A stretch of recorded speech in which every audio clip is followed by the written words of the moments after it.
అందరికీ నమస్కారం. నేను చించాడు గ్రామ పంచాయతీ సర్పంచ్ అభ్యర్థిగా నిలబడ్డాను. గత 15 రోజుల నుంచి ప్రచారంలో ప్రతి వాడ ప్రతి గల్లీ తిరిగి ఈరోజు లాస్ట్ తోటి ర్యాలీ చేసినాము. మాకు అన్ని వర్గాల నుంచి పూర్తిగా మద్దతు ఉంది. ఎందుకంటే మేము 13 నుంచి 15 వరకు మా భార్య సర్పంచ్గా ఉంది. గ్రామంలో అనేక అభివృద్ధి కార్యక్రమాలు చేసినాము. ఈ విషయంలోనే పబ్లిక్ మాకు సానుకూలంగా ఉండరు. అందరూ కూడా మాకు పూర్తి మద్దతు ఇస్తారు.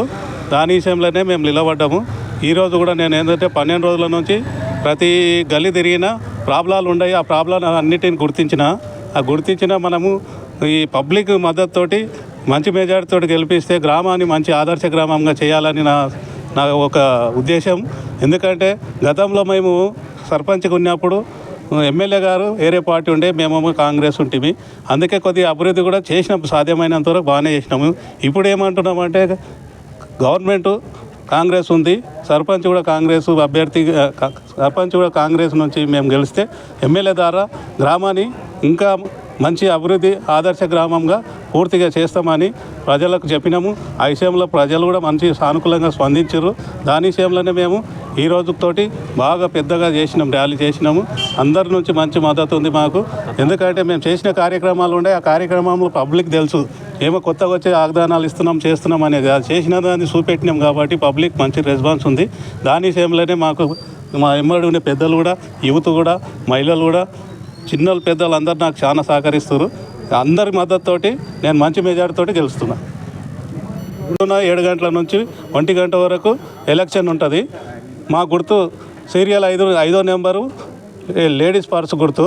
ఆ గుర్తు పైన అందరు కూడా మా చించేడు గ్రామ ప్రజలు అందరు కూడా ఓటేసి నన్ను భారీ మెజారిటీతో గెలిపించాలని అందరికి కూడా కోరుతున్నాను. అప్పుడు 13 నుంచి 18 వరకు అప్పుడు సర్పంచ్గా ఉన్నాము. 14 అంటే 2014లో ఒక సంవత్సరము అప్పుడు ఉన్న ఎమ్మెల్యే, కాంగ్రెస్ ఎమ్మెల్యే ఉండే ప్రతాపాన్ని ఉండే.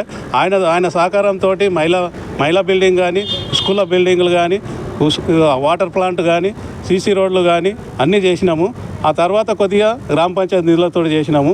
ఇప్పుడు ఏమంటున్నామంటే మన అయిన ఎలక్షన్ అప్పటి నుంచి ఇప్పటి వరకు ఇందిరమ్మ ఇండ్లు 45 ఇండ్లు వచ్చినాయి. నిర్మాణాలు కూడా పూర్తి అయికొచ్చినాయి. ఎందుకంటే గవర్నమెంట్ మనది ఉంది కాబట్టి ఆ నిధులు తెచ్చినాము. ఈ ఇప్పుడు 0 బిల్లు కూడా ఉంది. కరెంటుది ప్రతి ఇంటికి 0 బిల్లు ఉంది. కాంగ్రెస్ పార్టీ నుంచి అందరికి చేపిస్తున్నాము. రేషన్ కార్డులు కూడా చేయించినాము. కొన్ని పెన్షన్లు పెండింగ్ ఉన్నాయి. అది ప్రభుత్వం కూడా కొద్దిగా ఏంటంటే మేము పోతాం, అవి కూడా చేపిస్తాం. ఎలక్షన్ అయిపోయినా ఎమ్మెల్యే సహకారం తీసుకుంటాము. అన్నీ కూడా గ్రామంలో ఏదైతే ఉందో మేజర్ ప్రాబ్లాలు అన్నీ కూడా కంప్లీట్ మనం గెలిచిన వెంబడే చేపిస్తాం. ఆ నెంబర్ పైన చించేడు గ్రామ ప్రజలందరూ కూడా ఓటేసి భారీ మెజారిటీతో గెలిపించాలని అందరికీ ధన్యవాదాలు. మన చించేడు గ్రామానికి మన సర్పంచ్గా మన రేఖల శ్రీని గారు పోటీలో ఉన్నారు. అదేవిధంగా గ్రామాలు తిరుగుకుంటూ నేను షాద్నగర్ తాలూకా ముద్రా సంఘం అధ్యక్షుడిగా మన కమ్యూనిటీకి చెందినటువంటి సీను గురించి అందరికీ మన చించేడు గ్రామస్తులకు కూడా ఒక కోరిక. ఎందుకంటే సీను నిలబడ్డాడు, మంచి వ్యక్తి.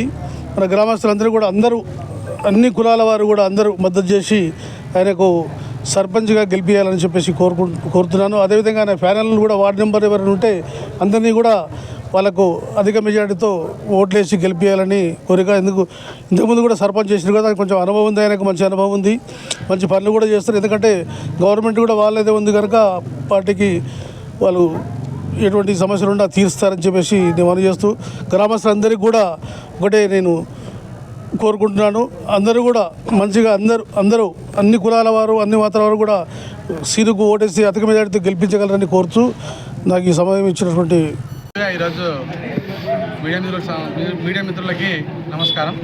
ఈరోజు చించోడు గ్రామంలో గ్రామ పంచాయతీ అభ్యర్థిగా కాంగ్రెస్ పార్టీ తరఫున మా అభ్యర్థి రేఖల శ్రీనివాస్ గారిని మేము ఎన్నుకోవడం అంటే సెలెక్ట్ చేయడం జరిగింది క్యాండిడేట్గా. మాకు 10 వార్డులలో కూడా గత 10 ఏళ్ళ కింద కూడా సర్పంచ్ చేసి పోయిన 5 ఏళ్లలో కూడా ఉప సర్పంచ్ ఉన్నాడు. ఇప్పుడు ఉన్నటువంటి ఈ ఎన్నికల్లో మంచి జనాదరణ ఉన్నటువంటి వ్యక్తి రేఖల శ్రీనివాస్ గారు. కాబట్టి అత్యధిక మెజార్టీతో జనాలు మాకు ఇచ్చే అవకాశం ఉంది. కాబట్టి అలాగే శ్రీనివాస్ గారి ప్యానెల్లో 10 మంది వార్డు సభ్యులు పటిష్టంగా పనిచేస్తూ ఉన్నారు. ఈరోజు ప్రతి వాళ్ళల్లో చూస్తే ప్రతి ఓటర్ దగ్గర వెళ్ళి ప్రతి విషయాన్ని చెప్పగల శక్తి గల ఉన్నటువంటి వార్డు సభ్యులు ఉంటారు శ్రీనివాస్ గారి ప్యానల్లో. నేను రేగల శ్రీనివాస్ గారి ప్యానల్లో మూడో వార్డు మెంబర్గా పోటీ చేస్తూ ఉన్నాను. అలాగే మేము గ్రామ పంచాయతీలో ఈరోజు సర్పంచ్గా పోటీ చేస్తున్నటువంటి మాకు ఎన్నికల కమిషన్ మాకు ఈరోజు లేడీస్ పర్స్ గుర్తు మాకు కేటాయించడం జరిగింది. దీనికి ప్రజలు మంచి ఆదరణ చూపిస్తూ ఉన్నారు. గతంలో కూడా మాజీ సర్పంచ్గా అలాగే ఉప సర్పంచ్గా ఉన్నటువంటి శ్రీనివాస్ గారు పేద ప్రజలకు కానీ అలాగే గ్రామ ప్రజలకు కానీ మంచి అందుబాటులో ఉండి మంచి సహాయ సహకారాలు పండించినటువంటి వ్యక్తి. కాబట్టి ఈరోజు కూడా తనని ప్రజలు కూడా ఆదరణతో మంచి ఆదరిస్తూ ఉన్నారు. కాబట్టి మేము అత్యధిక మెజార్టీతో గెలుపొంది శంకరన్న గారికి గిఫ్ట్ ఇవ్వాల్సిందిగా కోరుతా ఉన్నాం జనాలకి. అలాగే అక్కడక్కడ మైనర్ ప్రాబ్లాలు ఉన్నాయి. ఏది డ్రైనేజ్ ప్రాబ్లం కానీ అలాగే ఎలక్ట్రికల్ ప్రాబ్లం కానీ. మేజర్గా మాకు గ్రామ పంచాయతీకి సంబంధించిన బిల్డింగ్ లేదు. అలాగే కొన్ని స్కూల్కి సంబంధించిన వసతులు కూడా మాకు అవసరం ఉన్నాయి. ఎందుకంటే ముగిలిగిద్ద అంటే పెద్ద స్కూల్ అది. అక్కడ పెద్ద వ్యక్తులు చదివినటువంటి స్కూల్. మాకు అలాంటి అవకాశం లేదు. మేము భారీ మెజార్టీతో గెలిపిస్తే కనుక మా ఈ స్కూల్కి ఎమ్మెల్యే సహకారంతో మంచి విద్యకు డెవలప్ చేసే అవకాశం ఉంది. కాబట్టి మేము ఏం చేసినా మాకు గతంలో జరిగినటువంటి గుడి విషయంలో కావచ్చు, అలాగే లైబ్రరీ విషయంలో కావచ్చు, అలాగే విద్యా సంస్థలకు సంబంధించి కావచ్చు. కాబట్టి ఏదున్నా మా పెద్దల సహకారంతో ముందుండి నడిపించగల ఏకైక నాయకుడు ఎవరు అంటే అది రేగల శ్రీనివాస్ గారు. ఎందుకంటే అతను కూడా గతంలో చేసినటువంటి అనుభవం ఉంది. అలాగే ఎమ్మెల్యే గారి కూడా అతి సన్నిహితంగా ఉన్నటువంటి వ్యక్తి. గతంలో 10 ఏళ్లలో కూడా టీఆర్ఎస్ గవర్నమెంట్ ఉన్నప్పుడు కూడా చించోడు గ్రామ ప్రజలకి నీటి వసతి కానీ లైట్ వసతి కానీ అలాగే డ్రైనేజీకి సంబంధించిన ఇతర ఏ విషయాలలో కూడా ప్రజలకి అందుబాటులో ఉంటూ ప్రజలకి ఏ కష్టం రాకుండా అర్ధరాత్రి ఫోన్ చేసి కూడా పిలిస్తే పలికే నాయకుడు ఎవరంటే ఇప్పటికి కూడా ఏ వార్డులలో అడిగినా శ్రీనివాస్ గారు అని చెప్తారు. అందుకనే ఈరోజు 10 వార్డులలో కూడా ఏ సర్పంచ్ అభ్యర్థి కూడా 10 వార్డులలో పోటీ చేయగలిగే సత్తా లేని వాళ్ళు ఈరోజు శ్రీనివాస్ గారు ఒక్కరే 10 వార్డులలో కూడా 10 వార్డు సభ్యులను నియమించి వారికి ధీటుగా ఆ 10 వార్డులలో కూడా కాబోయే జనరేషన్కి సర్పంచ్గా ఉన్నటువంటి వ్యక్తులే. కాబట్టి అతను సునాయాసంగా విజయ అవకాశాలు అందుకునే అవకాశం ఉంది. అలాగే శంకరన్న అన్నదానాలు కూడా శ్రీనివాస్ గారికే ఉన్నాయి. ప్రజల అన్నదానాలు కూడా శ్రీనివాస్ గారికి ఉన్నాయి. కాబట్టి మేము అత్యధిక మెజార్టీతోని గెలిచి ప్రజలకు సేవ చేసే అవకాశం ఇవ్వాలని ఈరోజు కోరుతా ఉన్నాం.